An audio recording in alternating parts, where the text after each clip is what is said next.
Thank you for listening to the sermon podcast of the Potter's House in Virginia Beach. Singing, holy, holy, holy is the Lord Almighty.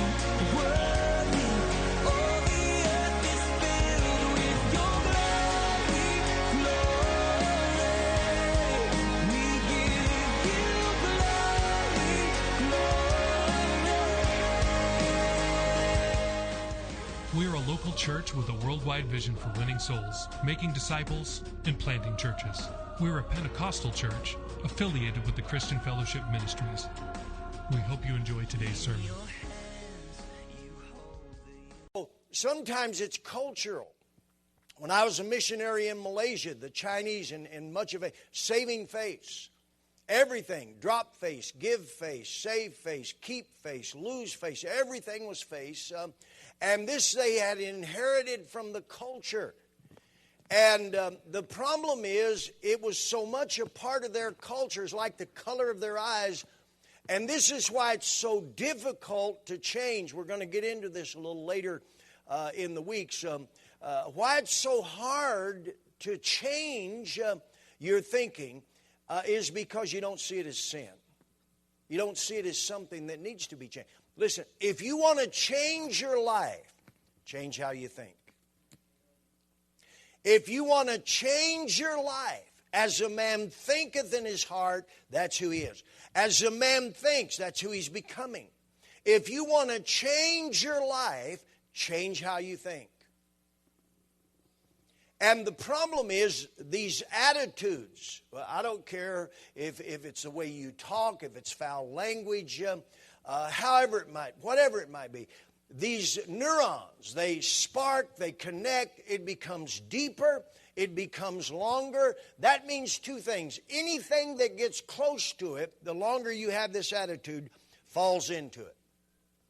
In other words, if you got a jealous spirit, you're not just jealous of one person. It may have started there.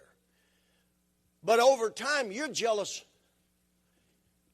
It's like if you're bitter, it may have started with one individual, but pretty soon that's who you are. And so it becomes deeper and wider, but it becomes longer. What I mean by longer, now it's more difficult to find your way back out of it. That's why, there's no fool like an old fool. Why is that? The longer you're a fool, the harder it is to be wise. And so we've kind of covered some of this. And so what happens is now if you're not careful, you now have your experiences has formed who you are, and you've given meaning, explanation to these. Your whole family. You know, I've pastored here a long time, and it's interesting. I can pastor a grandmother, a mother, the granddaughter, and it's like they passed on a lot more than the color of their hair. They pass down attitude. They pass down how you respond to life, how you speak. I've been counseling couples, and I'm counseling their children's marriage, and I'm sitting there listening to them. It's like an old black and white rerun. The parents 25 years ago were sitting in front of me, and I think, wow, that sounds familiar. And so what happens is you begin, what did that mean? They said that. What did they mean by that? Why did they say that? And how you interpret that becomes personal, and it becomes this electronic habit, this groove. This becomes longer, deeper, wider, and now that's who you are. This has to do with all life. How you view money. How you view other people. Do you view them with respect? Can you forgive? Probably one of the major curses of this generation is people that can't seem to forgive and move on with life. They become very bitter. And so most of us come out of sin, and here's the issue. Your past now dictates your presence. In other words, let me make a few statements and I'll open up. So,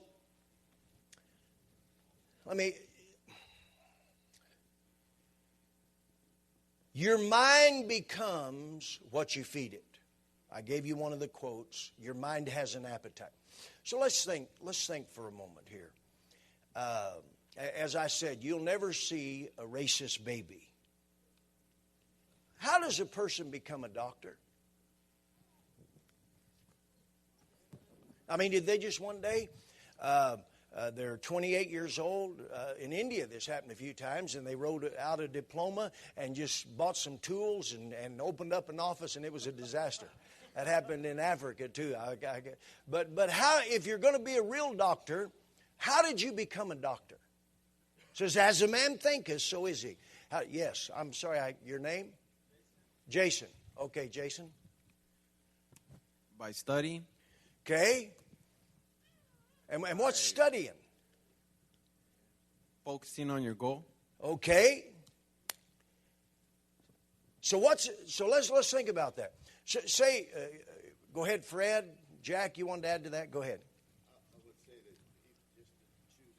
that choosing a doctor's hard. A doctor's serious. A doctor's going to take determination. It's heavy. It's serious study. It's applying yourself. It's discipline. There's all kind of things that you can add to that. But it's his determination to become a doctor. Okay, so we're talking about determination. We're talking about some serious study. Jack, what do you have to say? I did, but it's years. I mean, they spent 4 years in college, then 8 years as an intern. Okay, Ricardo, you had your hand up. Yeah, it was very interesting. My daughter, she's only 10, but about a year ago, she said, Daddy, I want to be a doctor.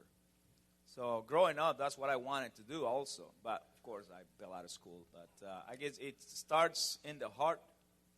And I don't know how it is that she has the same desires as I do also. So okay, but a lot of people have a desire. A lot of people desire to be in the NBA, but few there be that find it. Okay, go ahead. And I understand there is desire, but so let's say you're 8 years old, and the thought hit, you want to be a doctor, or you're 12 years old, you want to be a doctor. We're talking about as a man thinketh in his heart, so will he become. Caleb is getting pretty close. He's got 2 years left, and he'll be a doctor. And it started for him in high school when he made a decision that this is what he wanted to do. Okay, how did he make a decision? He looked at his aptitude, what he was interested in, what he does well at, and what would be a good plan for his future. Okay, and then what did he do? He made a decision, then what did he do? He started taking classes even in high school that would get him into the right college, into the right classes in college, building a foundation, earning credits and stuff. And all of that took what? Thinking. And so even now, even when he's out in break in between semesters, he made the comment he's just constantly thinking about chemistry and physiology and the body, and he got a job in the hospital. So his whole mind and his whole life is pretty much focused on it. Okay, it doesn't matter if it's a mechanic or what it is, if it's a secretary, what it is in life. You have a thought or a desire, you're inspired, whatever. You saw someone, a policeman, you saw a policeman one day, or whatever it might be in life. Preacher, you want to be a preacher. And so what happens is it's a thought, and then you begin to develop. You begin to think. Then you have to study. You have to apply yourself. There's classes. And as parents, many times the encouragement of the parents, mom and dad get involved. Grandparents get involved. Sometimes money is involved. There's a lot of things involved. And all of this, it's words, it's thought, it's processing, it's thinking about your future. In other words, you want to be a doctor, And so it's how you think. So the Islamic world, these kids that go blow themselves, parents strap dynamite on them because they look innocent. And how does that? I pastored in a Muslim nation, Malaysia. And so, again, that's thinking. They indoctrinated the children. And a generation that, and we won't go into all the detail. And so here's the thing. When you get saved, Romans 12, be not conformed to this world, but be transformed by the renewing of your mind, that you might prove what is that good and acceptable and perfect will of God. When you get saved, everything got saved but your mind. Some of you immediately got delivered. Drugs, different things happened. Your language even, and some attitudes, no doubt. But your mind has to be transformed. And so I need someone to get for me Matthew 23, 25 through 28. Who'll get that? Matthew 23. Fred, if you get that. And so salvation is powerful. It's incredible to be born again, to be forgiven, the sin roll away, the guilt, the shame. It's being born again, the miracle. But the problem is, I pastor people, they can be saved 10 years, and yet when it comes to how they still think like before they got saved. Because they have not renewed their mind. They've not had a mind transformation. So read for me Matthew 23, 25 to 28. Woe unto you, scribes and Pharisees, hypocrites, for ye make clean the outside of the cup and of the platter, but within they are full of extortion and excess. Thou blind Pharisee, cleanse first that ye, which is within the cup and platter, that the outside of them may be clean also. Woe unto you, scribes and Pharisees, hypocrites, for ye are like unto whited sepulchres, which indeed appear beautiful outward, but are within full of dead men's bones and all of uncleanness. Okay, it's easier to clean the outside than the inside. That's what he's saying. You can get saved. You can put on a suit and tie, come. You can lift your hands. You can, I got rid of the drugs, the alcohol, never touched it again. Eventually sold my bike, made decisions to go to church and gave myself. But inside, he said, you can polish, clean up. You look a lot better, but the difficulty's on the inside. And this is true of the mind. As a man thinks in his heart, so is he becoming. So let me. If you want it, what you have to do, you have to begin to think what you want to be and where you're going, not where you've been.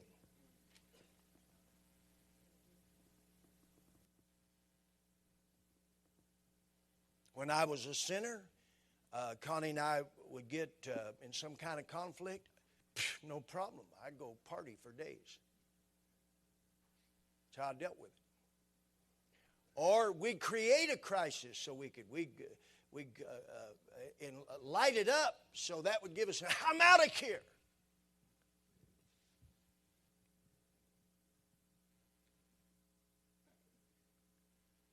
And so your brain, your mind, is going to be transformed by what you feed it. You can't eat the same old mental diet and have a new mind. Okay, understanding gates is very critical. In Bible days, he who controlled the gates controlled the city. I've seen the castles, in Scotland and various places, Europe. It's very interesting. Where the gate is, they would have this built in the wall overhang where they could dump hot coals on you or boiling water.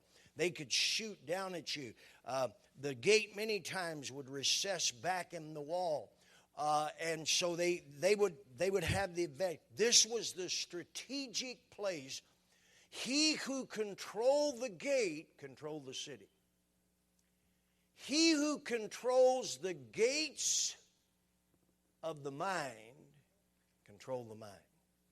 What are the gates? What are the gates to your mind, Jason? Okay, eyes, ears, touch, smell, taste, but eyes and ears mainly. This is the gate to your mind. You will become what you listen to. You will become what you watch. It's inescapable. If you want to change how you think, many of you have to change what you listen to and what you see. He who controls the gates has dominion and authority. Matthew 16:18. Who'll get that for me? Matthew. Adam, would you get that? Matthew 16:18. Luke or Genesis 19:1. Who'll get that? Anyone? Jason. Genesis 22:17. Eli. Ruth 4:1 and verse 9 and 10. Raymond. Nehemiah 1:3. Nehemiah 1:3. Who'll get that? Anyone else? Ralph, if you'll get that.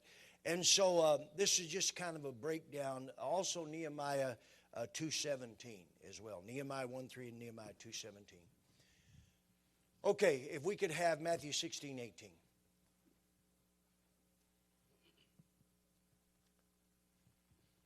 Just read it up here if you can. Technology is supposed to help. Yeah, you, technology. It's slowing me down. This needs to be the technology. Yeah.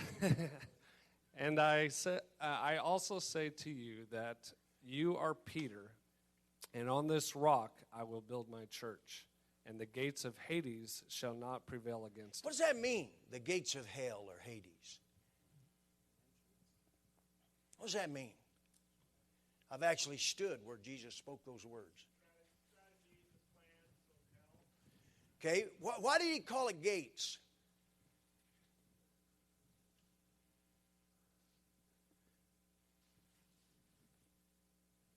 Jeff? Because in the cities of the day, they always said, the elders and the leaders sat in the gates. Yeah, that's true. We're gonna get to that. And so the gate was the place of authority. It was the place of dominion. If we could control the doors, we can control in here. That's true of your house.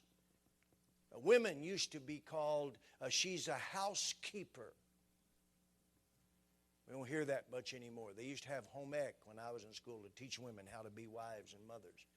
But, with the liberal insanity today, if you raise children and raise them to be godly and give your life, then you're just in the women's lib movement, which is the dumber than dirt. And so what is a housekeeper? Well, what's Keith? Say the one that guarded the house while the husband was away. She guarded the house, protected the house. How did she do that? What do you mean guard the house? Praying by making sure that no sin entered the camp. Okay, she was a gatekeeper. She was a housekeeper. She guarded the door, and she would not allow certain things to come in. Other things she would allow in. This is the problem with parents, where your kids are on the internet and you don't have a clue. Or they want to lock their door. This is my room. Well, go get your own room. Get a job and pay rent then. And feed yourself. Then it can be your room. But they guarded the house. One of the great problems in America today is because all this truth is lost. They've cast God out of the school, government, and unending. And so she was a keeper. It's the same thought. She had dominion. She had authority. I'm reading the life story of Reinhard Bonnke. I may show some videos. It's just staggering. He's an old man. He's older than me. I met him in Malaysia, did a crusade there, and I was able to assist and stuff. But, you know, he's had over 1 million converted in a crusade in Africa. Some of the pictures are just staggering. But he was a little boy. He was German, and his mother said, "I'll hide you." What it meant, I'm gonna wear your hideout. Didn't mean what you thought. And one time he was just looking at a poster of a circus, and because there was some trapeze ladies there, and he wanted to go, and she was Pentecostal, she was holiness. His dad was a Pentecostal preacher, and she took him home, just beat the fire. How dare you? Some of you, you know, you want to take your kids to the circus because you think it's clean. I wonder how far we've fallen. We've fallen so far, I wonder sometimes. But she was, and look at him. I mean, when he was 11 years old, filled with the Holy Ghost, spoke in tongues. Like 8 or 9 years old, had a vision for Africa. And he said, and he attributes a lot of this to his mother. She put things in me and taught me. But that's a gatekeeper. Genesis 19:1. Now the two angels came to Sodom in the evening, and Lot was sitting in the gate of Sodom. Okay, this was a place, be like the city council, the authorities of the city set in the gate. Genesis 22:17. Blessing, I will bless you, and multiplying, I will multiply your descendants as the stars of the heaven and as the sand which is on the seashore, and your descendants shall possess the gate of their enemies. Okay, what does that mean? Your descendants are going to possess the gates of their enemies. What does that mean? Anybody? What does that mean to you? Yes. That they're going to control them? Yeah, you're going to have dominion over them. And so your mind, remember, you have gates. You have to guard these gates. See, the sin is, one of the great, you've heard me, the curse of my generation is pornography. I mean, the ungodliness of pornography is beyond description.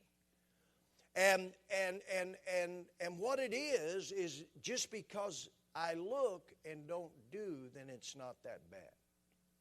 There's people think, well, just because I listen to this, well, I'm not. But see, that's the deception. Remember, we studied last week, a couple weeks ago, the devil. How did he get Eve? He beguiled me.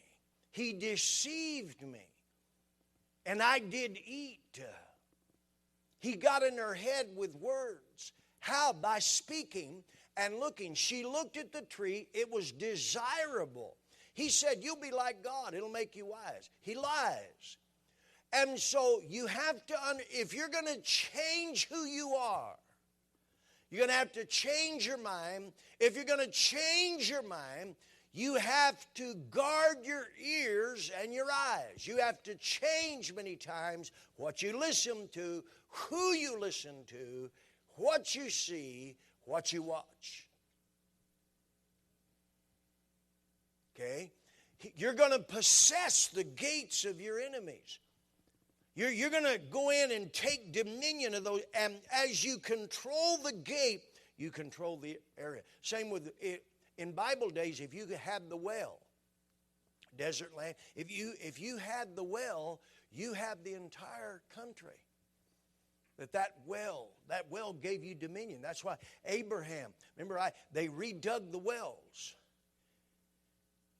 Okay, Ruth 4:1 and verse 9 and 10.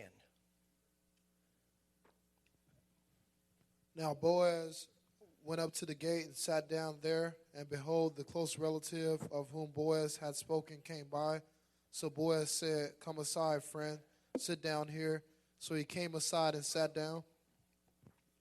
Verse 10 and 11.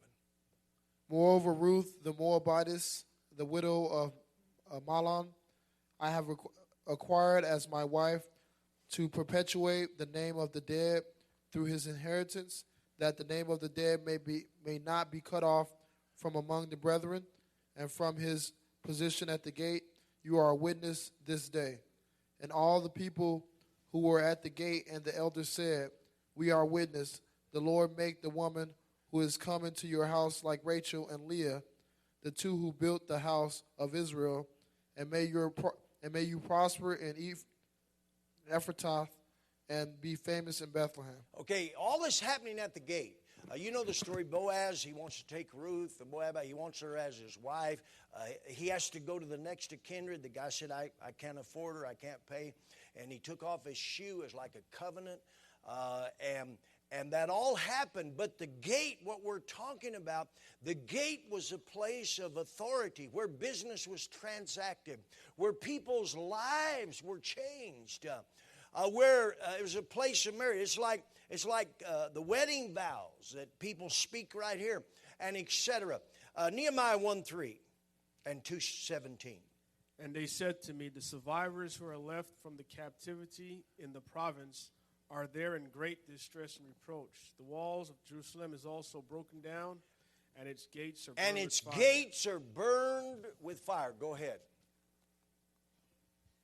Then I said to them, you see the distress. 2:17. 2:17. Isn't that what I gave you? 2:17. Yeah, okay. Okay, right. Then they said to them, you see the distress that we're in, how Jerusalem lies waste and its gates are burned with fire. Come, let us build the wall of Jerusalem that we may no longer be a reproach. How much time do we have? 10 minutes? Okay, so here, let's think about your mind. You have gates. If these gates, he said, they're burned with fire, they're not. So what happened to the people? They're distressed.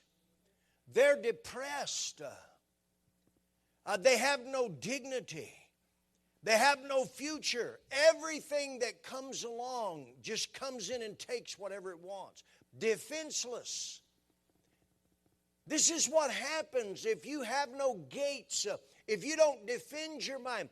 Everything, the fiery darts of the wicked one, everything people say, the media, the trash, the abuse, everything just comes in. And pretty soon, you're distressed, you're discouraged, you have no dignity, have no life, have no death. Everything just comes and takes from you whatever it can. This is what happens to some young females. They have no gate. They've had no father. The first boy that comes along tells them how beautiful, loves them, seduces them. Then it's the next boy, and the next boy, and the next boy, and the next boy. And then they're just used and used and used and used and used. This is true of the streets. It's true of the media. It's true of life. Listen to me. You have to take dominion right here. If you listen to a rebel, you'll be a rebel. If you listen to someone who's carnal, you'll become carnal. If you listen to someone and their idol is sex, drugs, and rock and roll, you listen to that.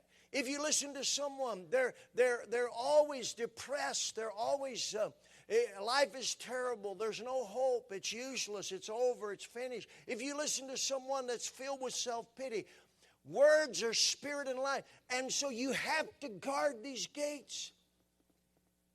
You have to guard them. I can't just look at anything. I can't just listen to anything. And that'll change your mind.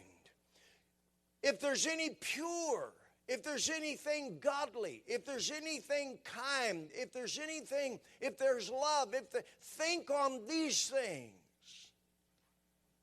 And so what happens, we come into the kingdom of God. Our mind has been programmed many times by sin, by our past experiences, by people we ran with, people we associate. This is why when you get saved, I can't go back down to some club and hang out and live for God. Can't do it. I got saved, these biker friends, I'll never forget. I stood that morning and they're all going, and I still have them. I said, I'm not going with you. No, I'm going to sell my bike. And something snapped in the spirit world. You don't do that. You know, I'm the cool saved. Hey, you know. Well, you get saved, you know, you want to be cool saved, it's like this. Enter his gates with praise and thanksgiving. Somewhere that image, that lifestyle, that way of thinking has to fall, or you'll fall. You will not make it. or at the best you'll be carnal. Come out from among them, be separate. Avoid the very appearance of evil. Clean. Jesus said we scrub the outside, but inside's like dead men's bones. And so, to change your mind, you have to change what you feed it. You will become what you listen to and watch. You have to start feeding your mind where you're going, not where you've been.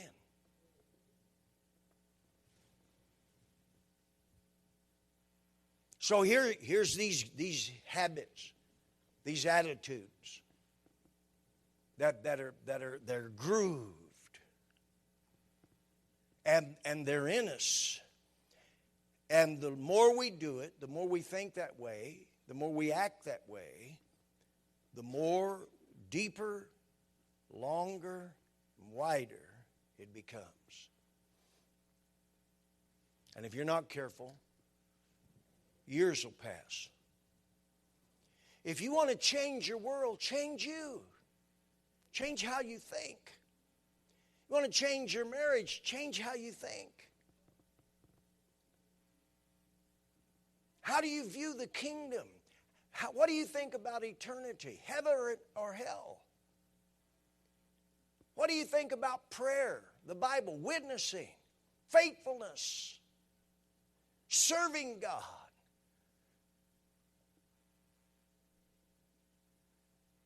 See, how do you think?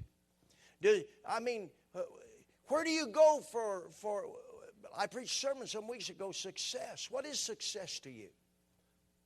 Listen, the bottom line of success is the will of God. You want to be successful, do the will of God. Success is not letters by your name, your checkbook, what you drive. That's what the world says. Well, look at them. My Lord. Success is the will of God. That's what he said. He who is greatest among you is servant of all. How many really believe that? If you want to gain your life, lose it. You want to live, die. Someone slaps your face, turn the other cheek. They ask you to go a mile, go 2. They come up and ask for your tie. Give me your shirt too, Fred, and your trousers as well, and shoes.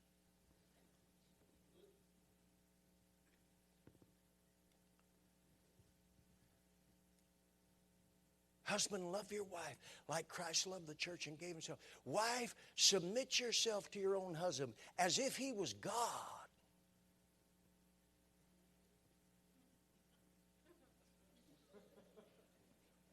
As unto the Lord, that's what it says. Respect, kindness, words. How do you think? How much time we got? 2 minutes. Okay, any powerful input? Robert.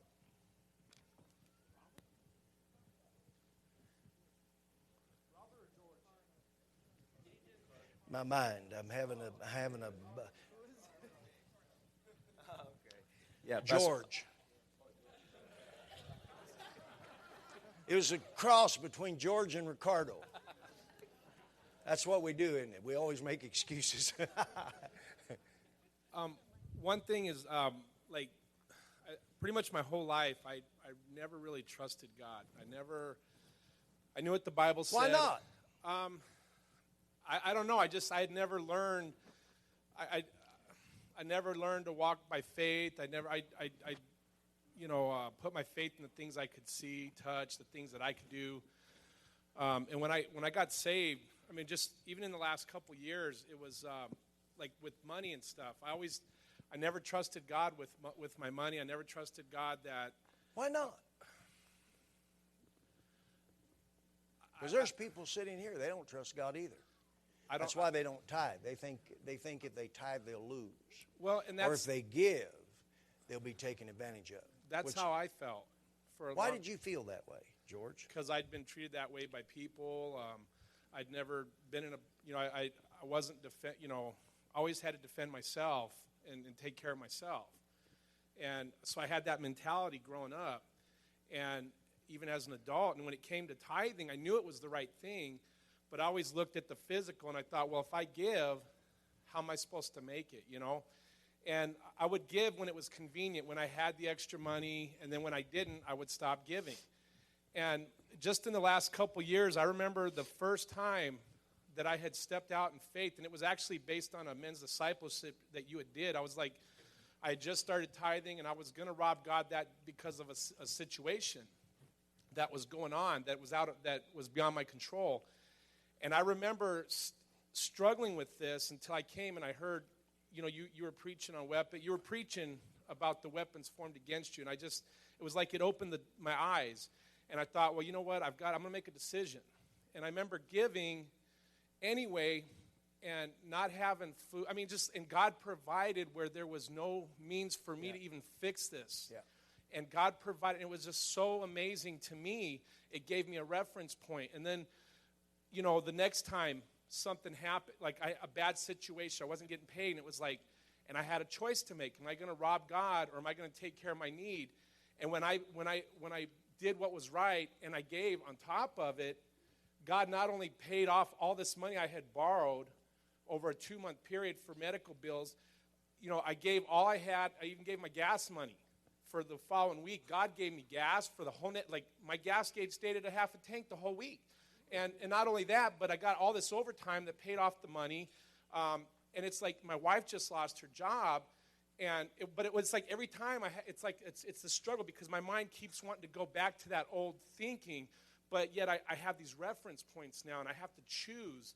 And I say, and I come to God with my needs now, because I think back and I go, wow, God, you met my need here. You met it here. When things were out of my hand, like even just like a week ago, 2 weeks ago, we had a situation that I couldn't do nothing about. And I remember praying and asking God, said, God, I have this need. Can you help me, Lord? You have shown yourself to be my provider, so I'm coming to you.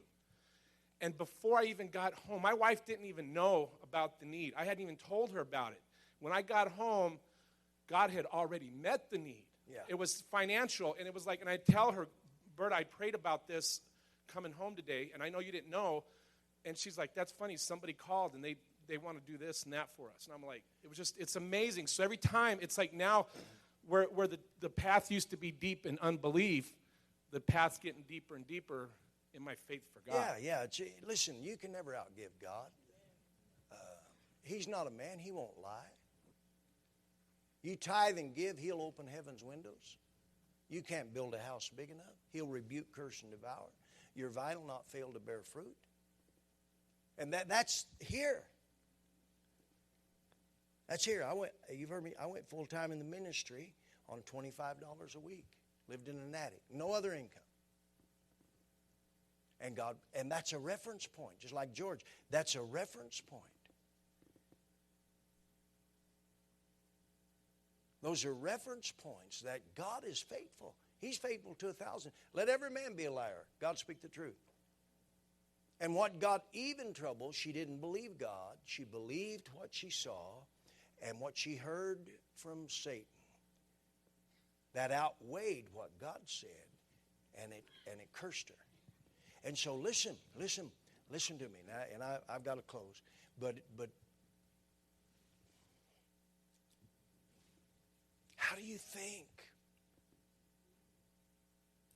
Do you guard your mind? What you listen to, what you watch. It's why you can't pump your mind full of this trashy music. Whores and beating and rape and violence. Or you're cheating hard if you're country and western. I don't know what you are. But you can't fill your mind with that without it affecting you. You can't watch things. Well, I'm just watching. No. Something's happening up here. We're going to get into the whole, I read this book, Shallows, and like I said, I've been reading so many books on the mind, I think I'm crazy, but it's so amazing how the internet world is changing how people think.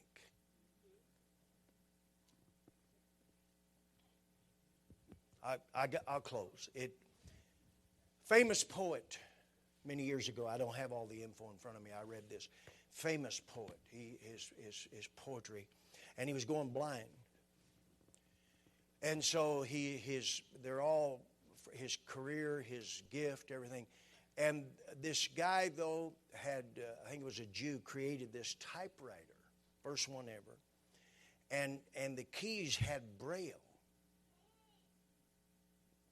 where the Braille whole thing, but the keys, he could tell what letter it was. They'd put these indentations so he could feel the letters.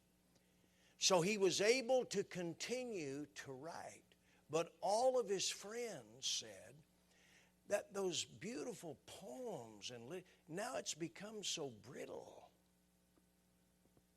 It's like the machine has taken over the gift.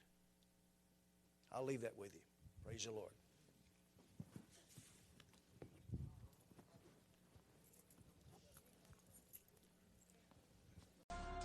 We thank you again for listening. Do you want to receive updates from our church in your inbox? Make sure to sign up at our website, vbph.org. If this message has been a blessing to you, would you consider supporting our ministry with a generous donation? Please visit our website at vbph.org and scroll down to find the Give button at the bottom of the page. We would be so grateful for your support. Until next time, love God and love people.